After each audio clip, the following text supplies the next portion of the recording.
नमस्कार गुड्डी किचन को आपन को स्वागत। आज आपण शेयर करने को नहीं आसी सॉफ्ट आउ स्पंजी सुजी कस्टर्ड केक। आशा करुच्ची वीडियोटी भल लगे लाइक करंतु शेयर करंतु आ चैनल नुआ थिले चैनल को सब्सक्राइब करंतु। चलंतु स्टार्ट करबा आजिर रेसिपी। मु सुजी 1 कप नहीं आउ चीनी हाफ कप नहीं। एबे यहा को ग्राइंड करदेबा आउ तापरे गोटे बाउल रे बाहर करदेबा। स्पून साहाଯ୍ୟରେ ଏହାକୁ ମିକ୍ସ କରିବା। ଏବେ ସେଥିରେ 1 କପ୍ ରୁ ଟିକେ କମ୍ କ୍ଷୀର ନେଇଛି, ଅଳ୍ପ ମିଶେଇବେ ଆଉ ତାକୁ ଭଲ ଭାବେ ମିକ୍ସ କରିବେ। ଦେନ୍ ଏହାକୁ 10 ରୁ 15 ମିନିଟ୍ ପର୍ଯ୍ୟନ୍ତ ଘୋରେଇକି ଛାଡ଼ିଦେବେ। ଟିକେ ଏହି ଭଳି କନସିଷ୍ଟେନ୍ସି ରଖିବେ।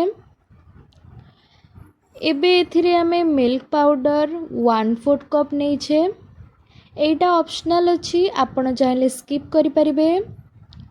हाफ कप कस्टर्ड पाउडर नहीं।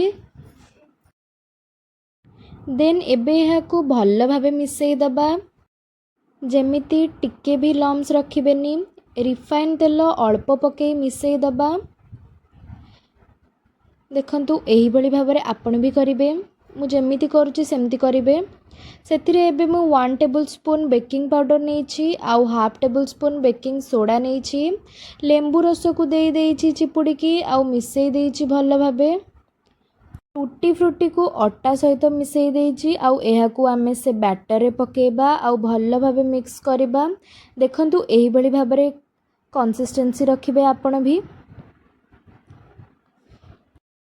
केक बनेबा पई आपण केक टिन भी नहीं पारिबे, नहले एमिति गोटे मोटा बाउल नेबे आउ सबु पटे ब्रश रे तेल स्प्रेड करि देबे। तापर गोटे पेपर को देई सेथिरे ऊपर तेल स्प्रेड करि देबे। आपणक पाखरे बटर पेपर थिले देई पारिबे।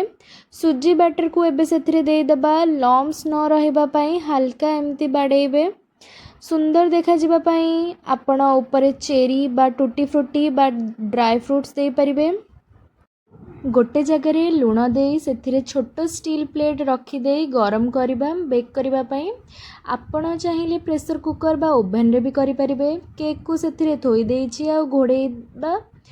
बेक हबा पई आपण को 45 मिनिट लागि जिवो। देखंतु हमर केक केते सुंदर भागरे बनि के रेडी होई जाइछि आ भल्लो से भितरु हेई जाइछि। ठंडा होई सारिला परे एहा को बाहर करबा। एबे ठंडा हो जाइछि। गोटे प्लेट को एमिति ओल्टे की बाहर करि देबे। बटर पेपर बाहर करि दउछि। एबे देखंतु केते भल्लो भाबे हमर बटर पेपरटा बाहर जाइछि। दर्शक बंधु देखि पारुथिबे केकटा केते बढ़िया और सुंदर बनिछि। देखंतु फ्रंट पार्टटा देखै देली। एबे एहा को कट करी देखौछि आपन को। देखि पारुथिबे केते सुंदर और सॉफ्ट भाबरे इजीली कट हो गला। आशा करुछि ये वीडियोटी आपन को बहुत भल लागि थेबो। आ आपन को केमिति लागिला कमेंट रे निश्चय कहिबे मते।